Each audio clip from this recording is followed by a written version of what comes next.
예, 로마서 2장 1절에서 5절 함께 우리 읽어보도록 할까요? 읽읍시다. 시작. 그러므로 남을 판단하는 사람아, 누구를 막론하고 네가 핑계하지 못할 것은 남을 판단하는 것으로 네가 너를 정죄함이니 판단하는 네가 같은 일을 행함이니라. 이런 일을 행하는 자에게 하나님의 심판이 진리대로 되는 줄 우리가 아노라. 이런 일을 행하는 자를 판단하고도 같은 일을 행하는 사람아, 네가 하나님의 심판을 피할 줄로 생각하느냐? 혹 네가 하나님의 인자하심이 너를 인도하여 회개하게 하심을 알지 못하여 그의 인자하심과 용납하심과 길이 참으심이 풍성함을 멸시하느냐? 다만 내 고집과 회개하지 아니한 마음을 따라 진노의 날 곧 하나님의 의로우신 심판이 나타나는 그날에 임할 진노를 내게 쌓는도다. 아멘. 예, 오늘 제목은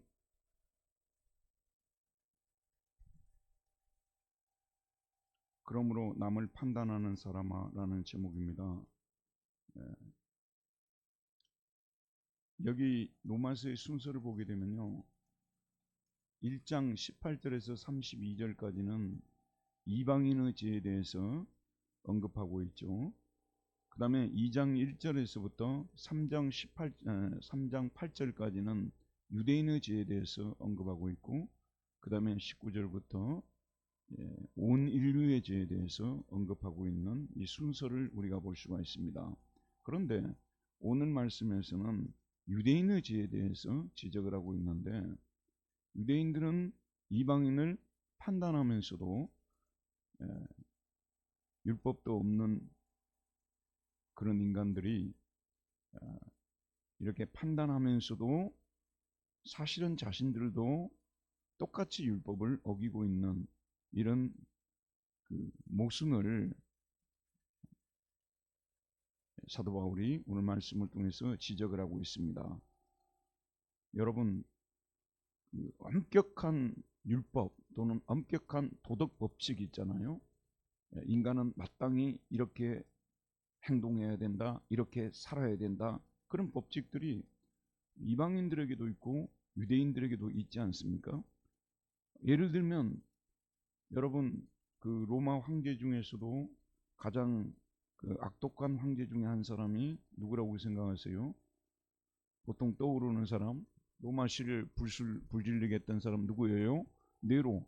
네로의 그 스승, 네로의 가정교사, 네로의 스승이 누구냐 그러면요, 세네카라는 사람이에요. 유명한 관용론이라는 책을 쓰기도 했고요.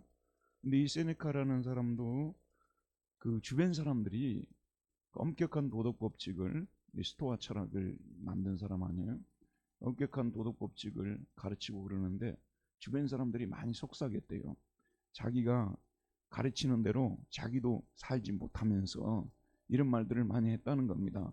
여러분도요, 혹시 남을 가르치고 판단하는 분들 계십니까?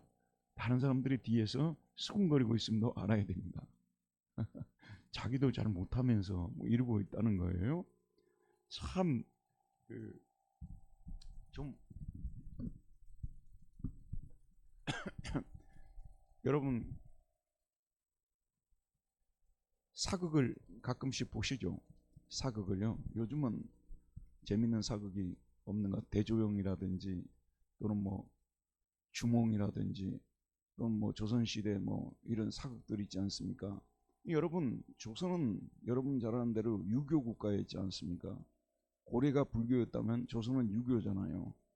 유교가 얼마나 도덕 법칙을 인간이 마땅히 행해야 될 그런 법칙에 대해서 공자 맹자 얼마나 많이 가르치고 그랬어요.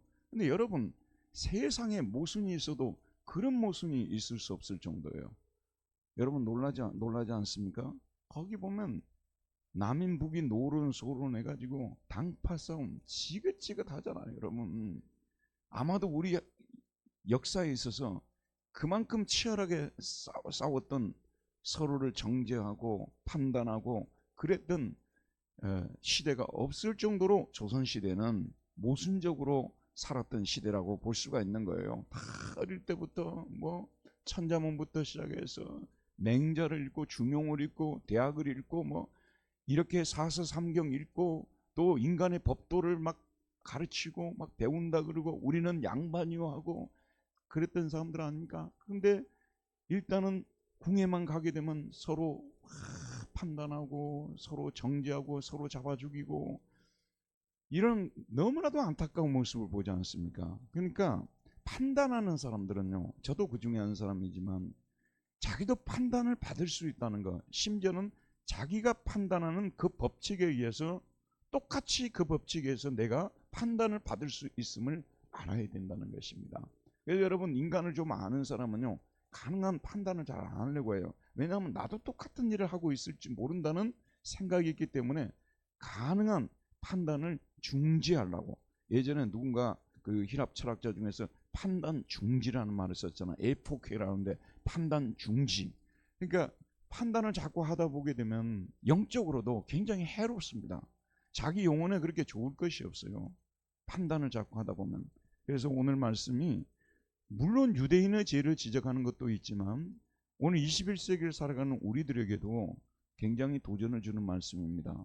우리도 남을 판단할 때는요, 나도 같은 일을 혹시 행하고 있지는 않은가, 내가 판단할 자격이 있는 사람인가 늘 생각을 하면서 우리가 행동을 해야 된다는 그런 말씀입니다. 그래서 하나님의 말씀이 예리한 것입니다. 하나님의 말씀처럼 이렇게 강하게 찌르는 이런 말씀이 별로 없어요. 너무 우리 인간의 그 부족한 부분 또 제약된 모습을 정확하게 지적을 하기 때문에 옛날 말씀이라고 말할 수가 없어요. 똑같습니다. 판단을 중지하고만 살아보세요. 마음이 얼마나 평화로운가. 나도 부족하니까 나도 부족하니 남을 판단할 자격이 있는가, 이런 생각만 해도요, 은혜가 우리 안에 임해요. 마음이 평화로워져요. 그래서 저와 여러분 오늘 공부를 통해서 다시 한번 또 우리 자신을 돌아보는 기회가 되었으면 좋겠습니다. 자, 1번 한번 보도록 할까요? 1번입니다. 시작. 남을 판단하는 사람은 어떤 사실을 모르고 있습니까? 1절이죠. 읽읍시다. 시작. 그러므로 남을 판단하는 사람아, 누구를 막론하고 네가 핑계하지 못할 것은 남을 판단하는 것으로 네가 너희를 정죄함이니 판단하는 네가 같은 일을 행함이니라.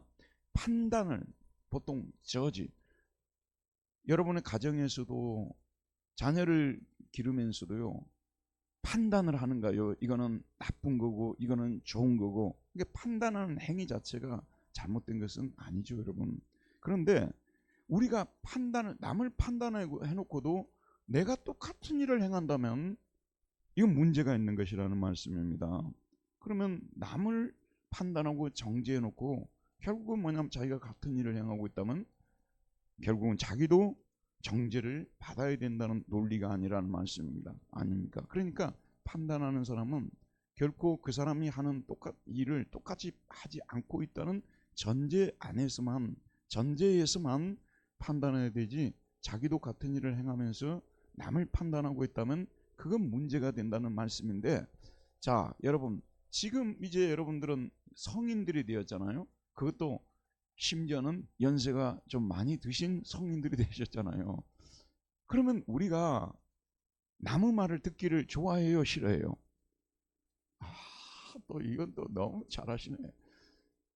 심지어는 자식들도요, 나를 판단하면 좋아요, 싫어요? 우리 아내들이 남편들을 판단할 때 좋아하는 남편이 있을까요, 없을까요? 아니 근데 가만히 돌이켜보면 한마디도 틀린 것이 없어요. 그 판단하는 내용이 거의 90% 이상 맞아요. 그런데도 불구하고 그 판단하는 내용을 들으면 기분이 별로예요. 기분이 별로예요. 인간이 살다 보면 다 연약하기 때문에 판단하는 그 사람도 연약함이 나타날 수 있다는 말씀 아니겠어요? 같은 일을 행하지 않을 때는 판단할 수 있겠지만 또 정말로 사랑으로 그 사람을 붙잡아 주기 위해서 우리가 판단할 수 있겠지만 가능한 판단을 자제해야 된다는 것을, 우리가 같은 일을 행하는 사람들이 될 수 있기 때문에 우리가 그렇게 해야 된다는 것을 말해주고 있습니다. 같은 일이라는 말이 토아우타, 같은, 오늘 말씀해 보게 되면 같은 같은 일이라는 말이죠. 토아우타, 같은 일을. 그리고 세아우톤이란 말을 씁니다. 너 자신을이란 말이에요. 너를, 여기서 내가 너를 정죄하면 내가 내 자신을 정죄하는 것이 되지 않겠느냐 강조하고 있다는 것을 볼 수가 있습니다. 한마디도 저와 여러분이 할 수가 없을 정도로 정확하게 우리를 진단하고 있습니다. 자, 2번을 한번 보도록 할까요? 2번 함께 읽읍시다. 시작. 남을 판단하는 사람에게도 하나님의 심판이 무엇대로 됩니까? 자, 2절 한번 읽어볼까요? 이런 일을 행하는 자에게 하나님의 심판이 진리대로 되는 줄 우리가 아노라. 우리는 안다. 이게 원문에는 우리는 안다. 이런 일을 행하는 사람들에 대하여, 이렇게 자기도 똑같은 일을 행하면서 남을 판단하는 사람들에 대하여 하나님의 뭐가요? 하나님의 심판이, 크리마라는 이 단어, 크리마, 심판, 하나님의 심판이 무엇에 되어진다고요? 진리대로. 요거는 according to truth라고 되어 있어요. 진리에 따라서 판단을 할 때는 어떤 판단 법칙이 있지 않습니까? 그게 뭐냐면 진리입니다. 진리에 따라서 카타 알레세이안, 진리에 따라서, 율법의 진리에 따라서 율법을 자랑하는 자들을 판단한다는 것입니다. 자, 여러분, 유대인들이 이방인들을 판단할 때 기준이 뭐예요? 율법이죠. 율법의 그 조항에 비추어서 판단을 한단 말이에요. 왜 돼지고기를 먹지 말라고 했는지 먹느냐, 이렇게 판단을 한다는 것이죠. 그러니까 이들은 그 기준이 율법입니다. 심판의 판단의 기준이 율법이죠. 그런데 그 율법에 의해서 자기들도 판단해 보게 되면 자기들에게도 너무 부끄럽고 또 연약한 모습이 너무 많은 거예요. 여러분, 율법 앞에서 살아남을 인간이 있다 없다? 율법 앞에서 살아남을 인간이 있다 없다? 그러므로 저와 여러분은 율법 읽기를 좋아해요, 싫어해요? 그런데 어떤 분들은 율법 읽는 걸 되게 좋아해요. 그래가지고 그런 걸 막 자세히 외워가지고 그걸 가지고 사람들을 판단하고. 여러분, 이스라엘 백성들은 그 율법에 따라서, 정결법에 따라서 어떤 그 동물은 뭐 정한 동물, 또 부정한 동물, 뭐 이런 식으로 나누어서 했지 않습니까? 지금 우리 예수 믿는 사람들에게는요, 그런 생각을 할 필요가 없습니다. 모든 만물은 다 하나님께로부터 온 것이고 말씀과 기도로 거룩하여 지민이라. 그런 걸 생각할 필요도 없어요. 이제 우리는 어떤 법에만 매여 있냐 그러면 성령의 법, 사랑의 법에만 매여 있어요. 그래서 예를 들어서 여기에 지금 너무 몸이 아파가지고 고기를 전에 드실 수 없는 분이 여 앞에 앉아 있다 그 말이에요. 그 위장도 좋지 않고 건강을 너무 손상시켜서 뭐 오랫동안 고기도 먹지 못하고 또 먹을 수도 없는 그런 사람들 앞에 가서 보라는 듯이 고기를 갖다 먹고 이런 걸 안 된다 그 말이에요. 이건 사랑의 법에 지금 저촉되고 있는 거 아니겠습니까? 저와 여러분은 성령의 법, 사랑의 법에 의해 따라서 행하게 되면 이미 율법을 지킨 자가 되는 거예요. 왜냐하면 율법 자체가 우리에게 하나님 사랑과 무슨 사랑요? 이웃 사랑을 가르치고 있기 때문에 이 법칙을 여러분이 항상 응용하면 되는 거예요. 그러니까 예를 들어서 자기가 그런 고기를 먹고 싶으면 혼자 조용히 먹으면 되는 거지, 그 고기를 전에 먹지 못하고 사 먹을 돈도 없는 사람 앞에 가서 고기를 꼭 먹으면, 그렇게 사 먹을 돈이 없는 사람이라면 자기가 가서 고기를 좀 사주고 함께 먹는다든지. 우리가 사랑으로 행하게 되면요, 우리는 율법 조항을 알지 못한다 하더라도 이미 율법을 지키고 있는 사람들입니다. 항상 하나님 사랑, 이웃 사랑, 말하자면 내가 하는 이 행동을 통해서 저 사람이 혹시 상처를 입지는 않을까, 낙심하지는 않을까, 막 이런단 말이에요. 예를 들어서 우리 아들이 너무너무 잘 됐다 그 말이에요. 근데 좀 잘된, 자기보다 더 잘된 사람 앞에 가서는 마음껏 사랑해도 되겠죠. 비슷하거나요. 근데 지금 전에 그렇게 되어 있지 않은데 그런 사람 앞에 가서 우리 아들이 하나님이 도와주시고 역사에서 40일 금식했는데 응답해 주셔가지고 이렇게 간증하고 있으면 어떻게 되겠냐는 말씀입니다. 성숙과 비성숙은요, 이 사랑의 법을 얼마나 자기의 삶 속에서 세밀하게 이렇게 규정하며 이렇게 적용하며 사느냐, 그렇지 않느냐, 성숙과 비성숙을 우리가 가늠해 볼 수 있는 척도가 된다는 말씀이 되는 것입니다. 그렇기 때문에 유대인들이 자꾸 율법을 들먹이면서 이방인들을 판단하는 거예요. 저것도 율법도 없는 것들이 여러분 이렇게 하면서 판단하는데, 아까 조선시대 양반들처럼요, 자기들은 너무 지지고 볶고 싸우고 살인하고 또 뭐 처벌 두지 않은 양반이 뭐 그 당시에 별로 없을 정도로 그렇게 살아가고 있으면서도 뭐 가정의 도리, 법도 뭐 제사 이런 소리 하고 있으니까 판단을 받지 않겠느냐는 그런 말씀입니다. 자, 그래서 남을 판단하는 사람에게도 하나님의 심판이 진리에 따라서 진리에 의하여 행해진다고 말씀하고 있습니다. 자, 3번 한번 봅시다.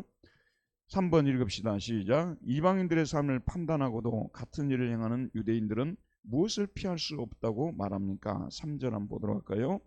이런 일을 행하는 자를 판단하고도 같은 일을 행하는 사람아, 네가 하나님의 심판을 피할 줄로 생각하느냐. 이런 일을 행하는 자들을 판단하고도 같은 일을 행하는 사람아. 이 부분이 굉장히 어려운 부분입니다. 같은 일을 우리가 얼마든지 행할 수가 있어요. 같은 일을 행할 수 있다니까요. 자, 여러분이 그 자주 판단하는 분들이 좀 부자들 있잖아요. 돈을 많이 가지신 분들, 이런 분들 우리가 좀 배도 아프고요. 내가 그만큼 못 가졌으니까 그러기도 하고, 또 그래야 내가 좀 이렇게 위로를 받는 것 같기도 하고, 이게 판단하고 그러는데, 사실 우리는 좀 조심할 필요가 있어요. 왜 조심할 필요가 있냐면요, 우리도 그만큼 돈이 많으면, 우리도 그만큼 돈 많이 가지고 있으면요, 우리도 그 사람들처럼 될 수가 있어요. 가끔 그런 생각이 들지 않아요? 그렇게 잠 안 자고, 저도 이게 그 뭐 부자들 이야기도 좀 읽어보고 또 이렇게 뭐 주변에서 좀 들어보고 그러면요, 저 같은 사람과 비교할 수 없을 정도로 치열하게 인생을 삽니다. 놀고 먹는 사람들 없어요. 그 사람들이 부를 축적하기 위해서 그만큼만 노력을 한다면요, 우리도 부자가 안 되기가 쉽지가 않을 정도로 어마어마한 노력을 하거든요. 근데 가끔가다 그런 생각이 들어요. 이제 그렇게 노력을 해가지고 자기들이 수천억의 돈을 가졌단 말입니다. 뭐 몇십조 원의 돈을 가졌다는, 몇백조 원의 돈을 가졌단 말입니다. 그러다 보게 되면 탈선을 안 하고 정로로 가는 것이 쉬울까, 나는 그런 생각이 들어요. 여러분 그런 생각 안 들어요? 아니 그 예를 들어서 뭐 그 사람들에 대해서 나오는 여러 가지 뭐 소문들이 있지 않습니까? 저 자리에 서 있으면 나도 그럴 수 있겠다, 그런 생각이 드는 거예요. 저도 가끔 좀 약간 배가 아파가지고 시기가 들어서 좀 대교회 목사님들 비판하고 간접적으로 좀 비판하고 있습니다만은, 저는 그러면서도 내 비판은 약간 객관적이야 스스로 위로하고 있어요. 그런데 그 사실이 이제 좀 큰 교회가 되게 되면요, 자기 혼자 공부할 수 있는 시간이 거의 없습니다. 그렇게 보면 돼요. 이분들이 공부하는 거는 뭐요? 무슨 공부냐 그러면 설교를 해야 되기 때문에 TV에 나오고 하니까 이분들이 막 갖다 책을 읽는 거예요. 그것은 엄밀한 의미에서 설교 준비용 공부지 공부가 아니에요. 그럼 공부라는 것은 뭐냐면 정말 어려운 어떤 분야 있잖아요. 그걸 뚫고 들어가 가지고 그 분야를 개척하는 것이고요, 그 분야를 심층적으로 파야 되는 거예요. 근데 그런 게 공부거든요. 누워서 그냥 이렇게 책을 읽을 수 있는, 이건 공부가 아니에요. 그거는 심심풀이 놀이지. 이게 대교회 하시는 분들이 언제 그런 공부를 할 수 있는 시간이 있겠어요? 출근하게 되면 서류가 이만큼 쌓여 있고 결제할 것들은 너무 많고 결정할 것들 많죠. 여러분 굉장히 이 사람들이 노력을, 그 일을 어마어마하게 합니다. 이게 저는 개인적으로 이분들이 공부를 못하는, 공부를 좀 심층적으로 해야 메시지가 좀 심층적으로 나올 텐데, 그런 부분은 제가 어느 정도 객관성을 가지고 있다고 봐요. 왜냐하면 저 같은 경우는 유학을 마치고 와서도 지금 16년 동안 거의 매일 2~3시간씩 공부를 하거든요. 그러니까 계속 뭐 유명한 철학자들이라든지 유명한 사상가들, 문학가들 책들을 계속 제가 읽어가다 보니까 어느 순간에 보니까 이런 것들이 좀 뚫리기 시작하더라고요. 그런 의미에서 제가 말씀드린 거예요. 근데 이런 분들은 그럴 시간을 갖지를 못하는 거예요. 그러니까 이 분당 두리교회 같은 지하교회로만 이런 일을 할 수 있는데, 이분들이 그냥 큰 교회를 하다 보니까 그렇게 할 수가 없는 거예요. 그런 거는 객관성이 있어요. 그러나 그 밖의 문제에 대해서, 그분들에 대해서 비판하는 것은요, 사실 시기심에서 나오는 것이라고 봐도 과언이 아니에요. 그리고 우리가 만약에 제가 그런 자리에 들어갔어도 그분들만큼 겸손할 수 있을까? 참 저 자신도 이건 두렵고 떨림이에요. 그런 부분들에 대해서까지도 내가 판단한다면 저의 판단은 오늘 이 말씀이 제대로 해당하는 말씀이 될 수밖에 없다는 것입니다. 그래서 항상 우리는 판단하면서 그 사람들과 같은 일을 행할 수 있다는 것을 생각해 보라는 것. 특별히 좀 부자들 있잖아요. 이런 분들, 배운 사람들, 이런 사람들 좀 판단할 때도 우리는 그런 것들을 굉장히 조심해야 되는. 내가 그 자리에 있으면 나도 충분히 저럴 수 있었지 않았을까. 예를 들어서 검사들 있지 않습니까? 검사들이 이거 다 없애버려야 된다는 말을 하는데요. 처음에 검사될 때 홍준표 씨 같은 그런 검사들 있잖아요. 모래시계 검사 아니에요?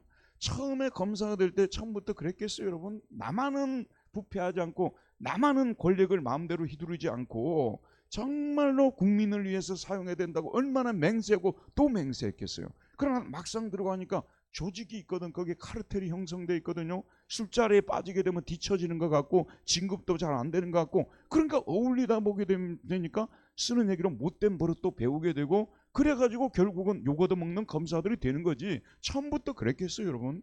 처음부터 그러지 않았어요. 저는 그렇게 생각해요.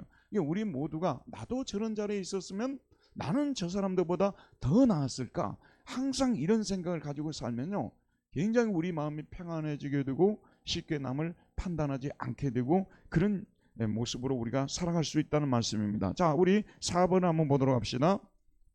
읽읍시다. 시작. 죄를 행하면 심판을 받는다는 사실을 안다면 즉시 회개해야 합니다. 그런데도 계속 회개를 미루고 있다면 문제가 있습니다. 회개하지 않는 자들이 붙이는 구실들은 어떤 것들입니까? 자, 4절을 한번 봅시다. 혹 네가 하나님의 인자하심이 너를 인도하여 회개하게 하심을 알지 못하여 그의 인자하심과 용납하심과 길이 참으심이 풍성함을 멸시하느냐. 자, 한마디로 제가 말씀드려 볼게요. 이 말씀이 좀 어려운 구절인데요. 자, 저를 한번 주목하고 보시기 바랍니다. 내가 왜 회개하지 않느냐? 내가 왜 회개하지 않느냐? 내가 회개해도 하나님께서 너그럽게 용서해 주신다는, 그걸 내가 정말 그걸 믿을 수 있어? 이거예요. 내가 회개하면 무조건 용서해 준다는 확신이 있으면, 여러분 자녀들이 어떻습니까? 잘못을 했잖아요. 잘못된 일을 했어요. 그런데 다시 엄마에게 와요, 안 와요? 근데 아빠에게는 가요, 안 가요? 아빠는 갔다가는 맞아 죽을 것이라는 확신이 들기 때문에 결코 용서하지 않을 것이라는 확신이 들기 때문에 아빠에게는 안 가는 거예요. 근데 엄마는 큰 소리만 쳤지, 엄마가 매일 그렇게 이 잔인한 분이 아니라는 것을 애들이 너무너무 잘 알아요. 그래서 이제 애들이 크면 클수록 엄마 말을 다 무시해 버려요. 그걸 안 해요? 대체로 그렇다 그 말이에요. 대체로. 여러분 같은 엄마는 좀 다르겠습니다만 대체로 애들은 엄마가 막 큰 소리 치고 막 그래도 별로 무서워하지 않아요. 그리고 엄마에게 가면 엄마는 인내심이 한이 없으시기 때문에, 나를 너무너무 사랑하기 때문에, 엄마는 나를 늘 불쌍히 여기기 때문에, 엄마는 내가 가면 용서해 준다는 그런 생각을 갖기 때문에 엄마에게 가는 거예요. 유대인들이 지금 현재 회개할 것이 이렇게 많은데도 왜 하나님께로 이들이 오지 않느냐? 혹시 너희들이 혹시 하나님께 가도 하나님은 너무 엄격한 분이어서, 너무 무서운 분이어서 우리의 죄를 가서 용서해 달라고 해도 용서해 주지 않을까 해서 혹시 너희들이 안 가는 건 아니냐, 이런 지금은 질문을 던지고 있는 겁니다. 근데 여기 보게 되면 사도 바울은 어떻게 믿고 있는 거예요? 사도 바울은 하나님이 정말, 오늘 여기 그 수식어들을 보도록 합시다. 하나님이 어떤 분으로 믿는 거예요? 인자하시라고 말씀하고 있고, 그 다음에 너를 인도하여 회개하게 하시는 분이시고요. 또 어떤 분입니까? 그의 인자하심, 그 다음에 용납하시고, 또 길이 참으심에 심지어는 풍성한 분이시라고 말씀하고 있습니다. 근데 사실은 자, 그 밑에 보게 되면 내가 회개해도 어차피 하나님께서 용서해 주시지도 않을 텐데라고 말하면서 회개하지 않는 행위는 결국 회개하지 않는 원인을 누구에게 돌리는 죄를 짓고 있는 거예요? 예, 내가 회개하지 않는 이유는 나에게 있다, 아니면 하나님에게 있다? 하나님에게 있다는 거예요. 그분이 본래 인자로우시도 않으시고 참으시지도 않으시고, 그리고 엄격하기만 하시고 죄를 결코 용서해 주지 않는 분이라는 이런 분이시기 때문에 내가 하나님께 나아가지 않는다고 하면서 사실은 죄를 누구에게 둘러씌우는 거예요? 하나님에게 둘러씌우는데, 여러분 자녀들도 너무 안 좋은 상태에서는 이런 일이 벌어지는 거예요. 내가 왜 집으로 들어가지 않느냐? 다 이거 엄마 아빠 때문이라고 엄마 아빠에게 원인을 돌리는 거예요. 엄마 아빠는 너그럽지도 않고 용납도 안 하고 나를 이해해 줄 줄도 모르고, 그러기 때문에 내가 엄마 앞에 안 돌아가는 거야, 이렇게 말하고 있는 거예요. 근데 여러분, 성경을, 자, 저를 한번 보세요. 유대인들은 언젠가부터 성경을 잘못 알게 됐어요. 여러분, 뭐가 문제냐 그러면요, 저희들은 지금 이제 66권 성경책을 가지고 신앙생활하고 있잖아요. 그런데 유대인들의 경우에 있어서는 이분들은 이 성경 말씀, 모세오경부터 시작해서 구약 말라기까지 이 말씀을 가지고 읽고 신앙생활을 하는 것보다도 탈무드라든지 이런 랍비들이 가르쳐준 가르침을 가지고 이분들이 주로 이 하나님을 믿었기 때문에 성경에 나와 있는 하나님에 대해서 오해하기 시작한 거예요. 성경에 나와 있는 하나님은 우리의 행위를 일일이 체크하고 거기에 대해서 판단하고 거기에 대해서 전혀 흠이 없을 때는 상을 주고 그렇지 않을 때는 벌을 내리고, 이런 식으로 이 사람들이 하나님 상을 바꾸어 가기 시작을 한 거예요. 성경 말씀에는 본래 그러지 않았는데 이거는 뭐하고 같냐 그러면요, 중세시대 아시죠 여러분? 중세시대에는 성경책 평신도들이 볼 수 있었다 없었다? 볼 수 없었어요. 누구만 볼 수 있었어요? 사제들만 볼 수 있었어요. 그러면 당시에 로마 천주교에서 이 사람들이 공적주의에 심취해가지고 그 눈에 보이는 성과들을 가지고 자꾸 하나님의 영광을 드러내려고 하는 그런 유혹들에 빠져 있었어요. 그래서 성 베드로 성당 같은 거 있잖아요. 그런 어마어마한 성당들을 구축을 해가지고 우리가 믿는 하나님은 이슬람이 믿는 신이라든지 다른 어떤 세상의 신들과 비교할 수 없다는 것을 집으로 그냥 결정을 내보려고 했던 거예요. 이해하겠죠 여러분? 그러면 이제 이렇게 큰 베드로 성당 같은 성당을 지으려면, 지금도 여러분들이 유럽 여행을 해보면 베드로 성당 어마어마하지 않습니까? 독일의 켈른 성당, 이런 성당들, 또 뭐 마드리드에 있는 그런 성당들, 바르셀로나에 있는 성당들, 또 밀라노에 있는 성당들, 어마어마한 성당들 아니에요. 그거 짓는데 돈이 얼마나 들어갔겠어요 여러분? 그러니까 이제는 이런 걸 착수를 해놨는데 들어오는 돈이 없단 말이에요. 그쵸 여러분?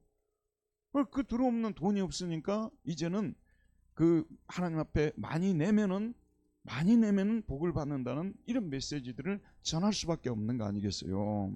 이해하겠죠? 그러니까 태첼 같은 부흥사를 데려다가 그런 말씀만 골라서 전하는 거예요. 그런 말씀.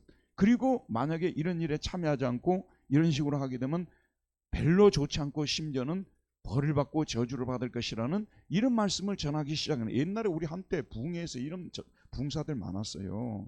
이 부흥사들이 보통 교회 질 때 목사님들이 부흥사를 데려와서 이런 식으로 말씀을 전하게 해요. 그러면 그 자리에서 헌금 책정해가지고 있는 돈을 내어놓고 이런 식으로 예배당을 지었단 말이에요. 그 시대에 그런 적이 있었어요 여러분. 지금은 조금 덜합니다만 그때는 이런 것들이 많았습니다. 그러면 성경 전체를 보지 않고 그런 구절들, 신부들이 들려주는 그런 구절들만 계속 말씀을 듣다 보면 하나님이 좋으신 분이시라는 거, 우리의 행위 없이, 우리가 내는 돈 없이도 하나님은 우리의 죄를 용서해 주실 수 있는, 심지어는 그 아들을 우리를 위해서 주시기까지 좋으신 분이시고 인자와 자비가 풍성한 분이시라는 이런 말씀은 전혀 못 듣는 거 아니겠어요? 이해가죠 여러분? 성경을 가르칠 때도 마찬가지고, 지금 우리는 무슨 공부하고 있습니까? 로마서를 공부하고 있죠. 이 로마서를 공부하는데 내가 원하는 것만 가르칠 수가 없어요. 목사가 좋아하는 구절만 뽑아서 가르칠 수가 없어요. 이렇게 성경을 가르치면. 이해가죠?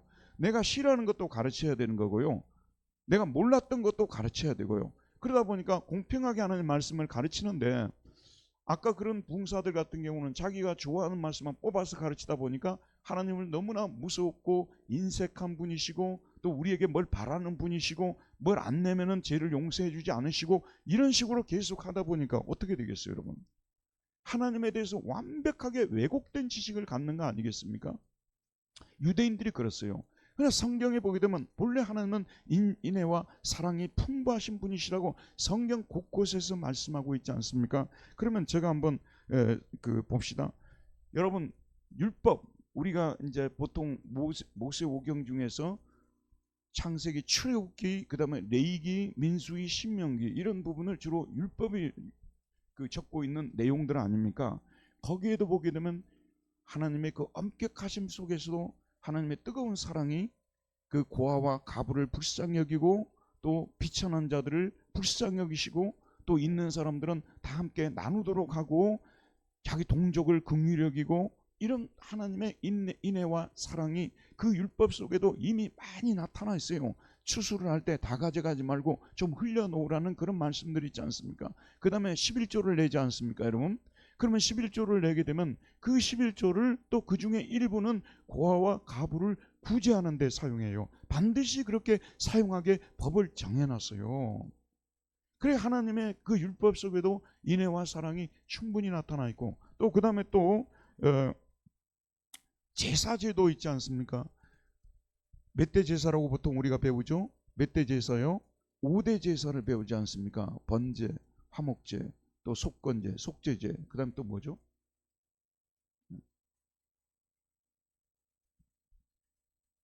그 여러분 집에 찾아봅시오. 저도 모르고 여러분도 모르고 우리는 다 바보들이에요. 5대 제사도 못 외우고 있으니까. 자, 5대 제사. 근데 이제 이거는 못 외운다기보다는 우리가 깜빡병에 걸리잖아요. 60대 넘으면 다 깜빡병이 걸리는데 50대부터 걸리는 분들도 계세요. 근데 이 제사제도라는 것은 뭐냐 그러면요. 보세요 여러분. 이 제사제도는 인간이 연약해서 죄를 지을 수밖에 없다는 전제에서 제사제도가 생긴 거예요. 인간이 죄를 안 지으면 제사제도가 뭐하러 생겼겠어요? 인간이 죄를 짓는다는 걸 전제로 해요. 비록 구원받은 하나님의 백성이라 하더라도 여러분 제사제도는 애굽에 있을 때 주어진 거예요? 애굽에서 나왔을 때 주어진 거예요? 나왔을 때 주어졌죠? 홍해를 가는 것은 고린도전서 10장에 보면 세례에다가 비유를 했잖아요. 그들은 다 홍해에서 세례를 받았다고 말하고 있어. 홍해에서 세례 받은 분들이에요. 홍해 물속에 빠져서 세례를 받고 홍해에서 나온 사람들 아니에요? 구원받은 사람들 맞아요, 맞잖아요. 맞죠 여러분? 그런데도 불순종했어요, 안 했어요? 원망했어요, 안 했어요? 했죠 여러분. 믿는 사람들도 이런 죄를 지을 수 있다는 것을 알고 하나님께서 시내산에서 제사법을 제정해 가지고 용서를 받을 수 있는 길을 마련해 준 것이 제사예요. 그러니까 이 제사에는 하나님의 사랑이 나타나 있다, 나타나 있지 않다? 나타나 있는 것이요. 인애와 사랑이 나타나 있어요. 그리고 광야 이스라엘 백성들의 역사를 한번 보시기 바랍니다. 역사를 바라보게 되면 그들이 출애굽을 한 후에도 얼마나 많이 원망하고 너희들이 광야에서 나를 원망함이 몇 번인고 시편의 시인이 그렇게 고백을 했지 않습니까? 얼마나 많이 원망하고 불평하고 또 맞아 죽기도 하고 또 그런데도 하나님께서 그 이스라엘 백성들을 버리지 않으시고 또 찾아주시고 이런 그것이 이스라엘 광야 생활뿐만 아니라 가나안 땅에서 가서도 그랬고요. 그 다음에 이스라엘의 이 사사 시대에도 그랬고 왕정 시대에도 그랬고요. 계속해서 하나님께서는 그들이 죄를 범하면 때리기도 하시지만 어루만져 주시고 또 용서해 주시고 또 용서해 주시고 이렇게 하시는 모습. 그래서 이번 주 성경 읽기에서 지난주입니까? 제가 읽었던 구절을 한 구절만 말씀드리니까 여러분은 찾을 필요가 없습니다.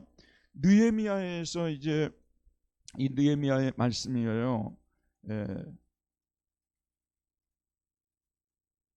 여기 보면 느헤미야에서 이런 말씀이 나옵니다. 이거는 이제 백성들 앞에서 설교를 하는 내용인데 그들과 우리 조상들이 교만하고 목을 굳게 하여 주의 명령을 듣지 아니하고 거역하며 주께서 그들 가운데에서 행하신 기사를 기억하지 아니하고 목을 굳게 하며 패역하여 스스로 한 우두머리를 세우고 종되었던 땅으로 돌아가고자 하였나이다. 아론이 한 짓이죠. 그러나 주께서는 용서하시는 하나님이시라 은혜로우시며 긍휼히 여기시며 더디 노하시며 인자가 풍부하심으로 그들을 버리지 아니하셨나이다. 이 말씀 너무나도 여러분 또 잘 아는 말씀 한 구절만 더 읽어보도록 할게요. 뭐 여러분도 힘들고 어려울 때 좋아하는 말씀이고 자주 읽는 말씀 아닙니까? 예레미야 에가서 3장에 보게 되면 여기 말씀이 있어요. 이는 주께서 영원하도록 버리지 아니하실 것이며 그가 비록 근심하게 하시나 그의 풍부한 인자하심에 따라 긍휼히 여기실 것임이라. 주께서 인생으로 고생하게 하시며 근심하게 하시면 본심이 아니시로다. 자, 이런 말씀들이 구약에 엄청나게 많이 나오지 않습니까? 하나님이 때리시는 것은 우리 죽으라고 때리는 거예요? 잘 되라고 때리는 거예요? 잘 되라고 때리는 것입니다. 그리고 우리 하나님의 백성들이 아닌 사람들은 때리지도 않습니다. 우리가 하나님 사랑받는 백성들이기 때문에 우리가 잘 되라고 징계하시는 거 아니겠습니까? 때리시기도 하시는데 또 어루만지시기도 하시고 또 이렇게 화를 내놓고도 용서하시는 이런 하나님의 모습을 구약 곳곳에서 우리가 볼 수가 있는 거죠. 그러니까 이런 하나님이 구약 성경만 보게 되면 제사 제도에도 나타나 있고 율법에도 나타나 있고 이스라엘의 역사에도 나타났는데 뭐가 문제였다고요? 이들은 언젠가부터 성경을 읽지 않는 신앙 생활을 하게 된 거예요. 그래서 우리 교회도 성경 읽기 표를 만들어서 성경 읽기를 한대요. 성경 읽기를 우리가 매년 해야 돼요. 이미 읽었지만 또 읽고 또 읽어야 이 하나님의 말씀에 일부분만 취하는 것이 아니라 목사님 설교하는 부분만 취하는 것이 아니라 성경 전체를 보면서 우리가 이 말씀들을 계속 배워갈 수 있기 때문에 언젠가부터요. 여러분 지금 현재는 우리 시대가 어떤 시대가 됐냐 그러면 그야말로 TV 리모트 컨트롤 가지고 누르면 딱 나오는 시대가 되어서 아, 나 요즘 설교 듣고 싶다. 아, 교회는 가고 싶지 않은데 그러면 또 설교자 한 사람 툭 누르면은 목사님들 설교가 막 이렇게 뜨지 않습니까? 이런 시대가 되면서 언젠가부터 우리가 성경을 덮어버릴 수가 있어요. 그리고 성경을 통해서 내가 진리를 캐내고 먹으려고 하는 그런 치열한 모습이 사라져버릴 수가 있어요. 왜냐하면 언제든지 가면 우리나라 같이 살기 좋은 나라가 없다는 말을 쓰지 않습니까? 모든 물건들, 어렵게 구할 수 있는 물건들이 없어요. 너무너무 쉽게 편의점에 가서 구할 수 있는 나라가 된 거 아니겠습니까? 어제도 제가 그 얘기를 했어요. 우리나라 살던 사람들은 외국에 가서 살기 어려워요. 가려고 생각도 하지 마세요. 우리나라 같이 편한 나라가 살기 좋게 되어 있는 나라가 어디에 있겠습니까? 심지어는 말씀을 듣는데도 이런 장치가 완벽하게 되어 있는 나라가 우리나라 아니겠습니까? 그렇기 때문에 우리가 스스로 말씀을 묵상하면서 진리를 캐내서 자기가 하나님과 교제하고 이럴 시도들이 없어져 버린 거예요. 공부도 마찬가지요. 요즘에 미련한 사람들만 공부하는 거예요. 예를 들어서 도스토옙스키의 책을 읽는다면 까라마초프 형제들 이렇게 두꺼운 걸 읽어야 되잖아요. 근데 이렇게 두꺼운 게 있는데 그냥 인터넷 딱 치게 되면 유명한 그 뭐 어느 대학교 그 도스토옙스키 전문가가 나와가지고 까라마초프 형제들을 쫙 해설해 줘 버린 거예요. 셰익스피어 여러분 궁금하시죠? 오늘 돌아가서 셰익스피어 그 유튜브 치게 되면요 셰익스피어 전문가들이 강의해 놓은 것들이 쭉 나옵니다. 뭐 고생할 필요가 뭐가 있습니까? 그러니까 책도 안 읽는 시대가 된 거예요. 저같이 미련한 사람들만 책 가지고 가서 줄치고 읽고 있는 거지 그런 시대가 아니에요. 그런 희열에 대해서도요. 희열도 마찬가지 기쁨도요. 도대체 뭐가 더 나은 기쁨인가?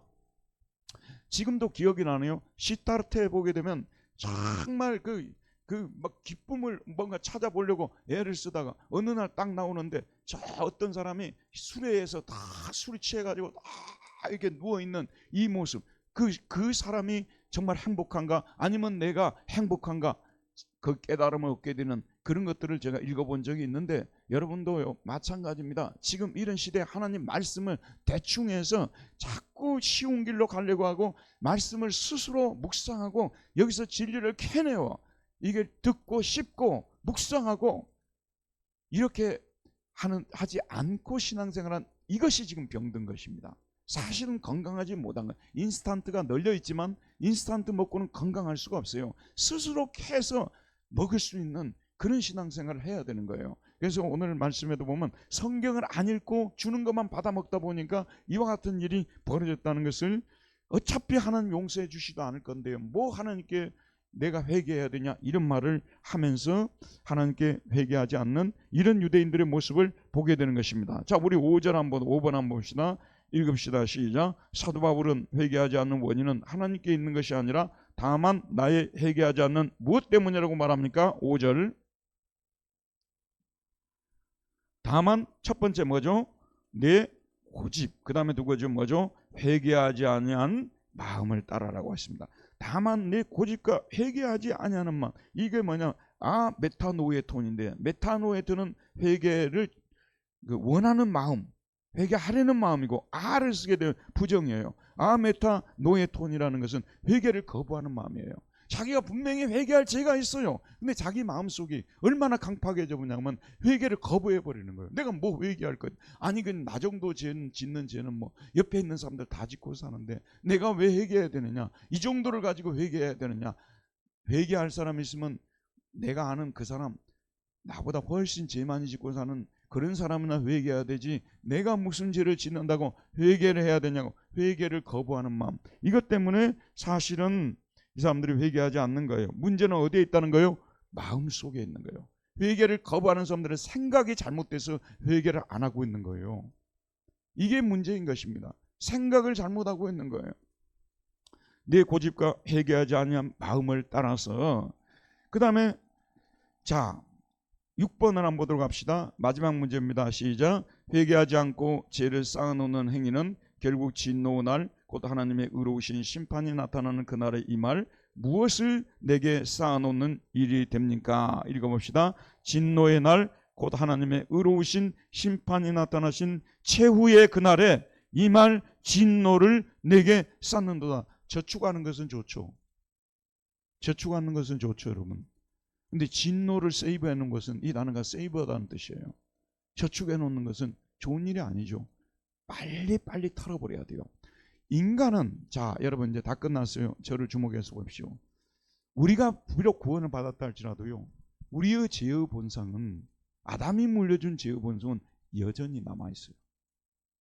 우리가 거기서 싸워서 이기는 법을 알았다는 거지 자동적으로 우리가 거기에서 예수 믿는 순간에 세례받는 순간에 그런 마음조차 없어지는 게 아니에요. 시기 여러분 시기심이 있어요 없어요? 권사님 없다고 하셨어요? 아 있다고요? 주로 누구를 시기하십니까? 근데 시기심은 있다는 거죠. 오르신 말씀이에요. 딱히 시기하지 않다 할지라도 시기심은 있는 건 인정해야 되는 거죠. 특별히 자녀를 키우는 부모님들은요 참 이게 다른 애들하고 비교만 안 하면 대한민국 교육이 전 세계에서도 톱 말하자면 5 안에 들어가잖아요. 예전에 핀란드에서 뭐 그 실시했는데 거기에서 우리나라가 그 랭킹 2인가 했다는 거 여러분 기억나? 핀란드에서 그 실시했던 거예요. 이게 우리나라 자체적으로도 예전에 비하면 60명씩 교육하던 시대가 아니죠. 지금은 보통 한 반이 25명 정도, 예? 35명이에요. 제 시기심이 있으시구나. 지금 비교를 하고 있다는 거예요. 35명 중에 근데 예를 들어서 공부 1등한 애를 꼭 시기할 필요가 없어요. 근데 예담이하고 아는 애 집에서 이제 예담이보다 더 잘해. 이럴 때는 뭐냐 그러면 별로 기분이 안 좋아. 시기심이 이 숨겨진 시기심 뭐냐면 기분이 안 좋은 게 숨겨진 시기심이에요. 이런 시기심이 우리에게 없습니까? 누구에게나 다 있습니다. 그러니까 결론이 뭐냐 그러면요. 빨리 그것을 밖으로 털어버려야 됩니다. 빨리 그것을 뉘우치고 또 심지어는 우리가 가가지고요. 네 아들 공부 너무 잘하는데 너무 잘하게 하지 마. 내 시기심이 일어나. 이렇게 말할 수 있어야 돼요. 그게 떨어내는 한 방법이에요. 또 뭐냐 그러면 네 아들 이번에 공부 너무 잘했네. 참 잘됐어. 우리 예담이도 그렇게 잘했으면 좋겠어. 이렇게 하는 이런 식으로 떨쳐내버려야 되는 거거든요. 그렇지는 않고 말을 가만히 안 하면서 이제 저 집 아들 공부 잘하니까 나 저 집하고 멀리 지내야 되겠다. 이제 저 집 아들하고 나는 더 이상 교제 안 해. 이제 저 집하고 안 만나고 싶고 이렇게 나가본단 말이에요. 자 이렇게 되면 사실 자녀들의 문제는요 생각보다 이것이 복잡합니다. 근데 우리는 하나님과 관계에서 우리 아들을 이만큼이라도 하나님이 지혜도 주시고 명철도 주셔서 이만큼이라도 공부할 수 있는 또 공부를 잘해야 꼭 이 사람이 세상에서도 성공한다는 그런 법칙은 없는 거 아니겠어요? 그 아이가 잘하는 것들이 개발이 안 되고 있다는 것이고 한국 교육의 문제로 인해서 결국은 나의 잘하는 아이의 재능이 개발이 되지 않아서 그럴 수도 있는 거 아니에요. 맞죠 여러분? 그렇기 때문에 우리가 속단을 해가지고 거기에서 시기심을 가질 필요가 없다고 생각을 하고 빨리 우리 안에 일어나는 이런 시기심이라든지 이런 것들을요 빨리 떨쳐버리는 법을 배워야 되는 거지 그런 마음이 없어지는 것은 아닙니다. 그게 신앙이 성숙했다는 것이에요. 신앙이 성숙했다는 것이 바로 그런 것입니다. 그래서 그리고 여러분 기도를 할 때요 공부를 너무 잘하게 해달라고 기도하지 마세요. 그 부모님들은 나중에 거의 대부분이 불행해져요.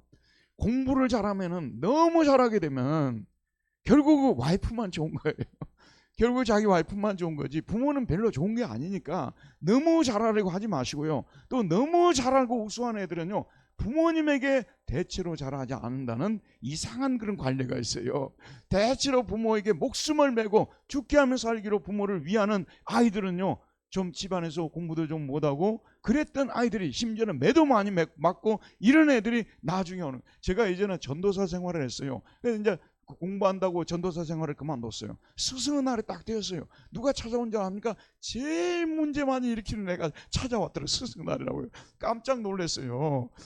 여러분, 누가 나에게 나중에 잘해줄 줄 모르는 거예요. 이게 무조건 애들 공부 잘하게만 해달라고 기도하지 말아요. 여러분, 좋은 인성으로 잘하게 해달라고 기도하고요, 어떤 사람들에게도 기쁨을 주는 아이가 되게 해달라고. 공부를 똑같이 잘하지만 그걸 가지고 좋은 쪽으로 가가지고 그런 재능을 개발해서 어려움을 당하고 고통을 당하는 사람들을 도와줄 수 있는 그런 사람이 되게 해달라고 기도해야 되지 않겠습니까? 그렇기 때문에 제가 우리 속에 틈탈 내고만 하면은, 예를 들면 아담과 누굽니까? 아담이 낳은 아들이 가인하고 아벨 아니었습니까? 그런데 제사를 지냈는데 아벨과 그 제물은 연락하였지만 가인이 드린 제물은 연락하지 않았지 않습니까? 여러분, 그러면 내가 동생에 비해서 여러 가지 면에서 지금 하나님 보시기에 안타까운 상황인 것 같구나, 하나님이 나를 그렇게 지금 좋게 보시지 않는 상황이구나, 빨리 내가 깨어나야 되겠구나, 내가 변화돼야 되겠구나, 회개해야 되겠구나, 처음에 그런 마음이 드러날 때 확 잡아버렸으면, 그 마음을 떨쳐내버렸으면 동생을 죽이는 데까지 나아갈 수 있었겠습니까? 여러분, 죄는 들어오자마자 축출해 버려야 돼요. 죄는 친하면 안 돼요. 그냥 빨리빨리 쫓아내야 돼요. 근데 죄는 언제든지 우리에게 기회를, 로마서 7장에 나오듯이 기회를 틈타서 우리에게 들어오는 거예요. 언제든지 이게 기회를 틈타서 우리에게 들어오려고 하니까 들어오려 할 때마다 쫓아내 버려야 되는데, 그것이 우리가 죄를 이기고 그리고 또 남을 판단하지 않고 사는 삶을 살아갈 수 있는 것입니다. 우리 한 3분 동안 조용히 오늘 말씀을 묵상하면서 하나님 앞에서 이 말씀 안에 내 자신을 비추어 보는 시간을 가지도록 하겠습니다. 한 3분 동안 조용히 기도하겠습니다. 자비하신 하나님, 오늘 너희들이 이렇게 모여서 하나님 말씀에 아버지 하나님이시여, 주님 지적하는 이 말씀을 저희들이 또한 보면서 우리 아버지 하나님이시여, 주여 주여 소전도록 도와주시고 있는 순간 속히 아버님 은혜를 다하여 주시기를 간절히 소원하기도 합니다. 자비하신 아버지 하나님이시여, 주님 주시옵소서. 선 주시기를 아버지 하나님이시여, 늘 성령하면서 자기가 평안을 주시고 은혜를 다하여 주시기를 기도합니다. 거룩하시고 자비가 풍성하신 우리 하나님 아버지, 참으로 유대인들은 하나님께서 특별한 은총을 베풀어서 모든 민족 중에서 선택하여서 제사장 나라가 되게 하는 특권까지도 주었지만 여호와 아버지 하나님, 그들의 마음이 교만해져서 아버지 하나님이시여, 그들은 하나님 보시기에 가장 심각한 상황에 떨어지게 되었던 것을 말씀을 통해서 볼 수가 있습니다. 하나님 아버지, 하나님께서 우리에게 은혜를 베풀어서 우리에게 주신 것들, 우리가 하나님 영광을 위해서 아름답게 사용하지 못할 때 잘못된 방향으로 쓰여질 수가 있고, 또 아버지 하나님이시여, 판단을 받아야 될 자는 나인데도 불구하고 남을 판단하는 사람으로 나는 의롭고 너는 의롭지 못하다는 그러한 안타까운 상황에 놓을 수도 있음을 오늘 말씀을 통해서 보았사오니, 자비하시고 은혜로우신 하나님, 오늘 돌아가면서 우리 자신을 다시 한번 말씀에 비추어서 살펴볼 수 있는 저희들이 되게 하여 주시옵소서. 이스라엘 백성들은 모세를 통해서 또한 선자들을 통해서 주신 하나님의 말씀을 날마다 거울에 비춰보듯이 그 말씀을 읽으면서 자신들을 비춰보지 않고 여호와 아버지 하나님의 그릇된 납비들이 주는 그런 말들에 비추어 자신들을 비추어 보았기 때문에 자신들을 잘못 평가하게 되었고 의로운 사람이라 평가하게 되었고, 이방인들을 멸시하고 하나님의 구원의 복음을 전해야 될 그들이 전에 본이 되지 못하고 오히려 구원의 길을 가로막고 있는 사람들이 되었던 것을 오늘 말씀을 통해서 보면서 우리 하나님 아버지, 다시 한번 하나님 앞에 바로 서는 우리 모두가 되게 해주시기를 기도합니다. 예수 그리스도 이름으로 기도하였습니다. 아멘. 우리 하나님께 영광의 박수를 드립시다. 감사합니다.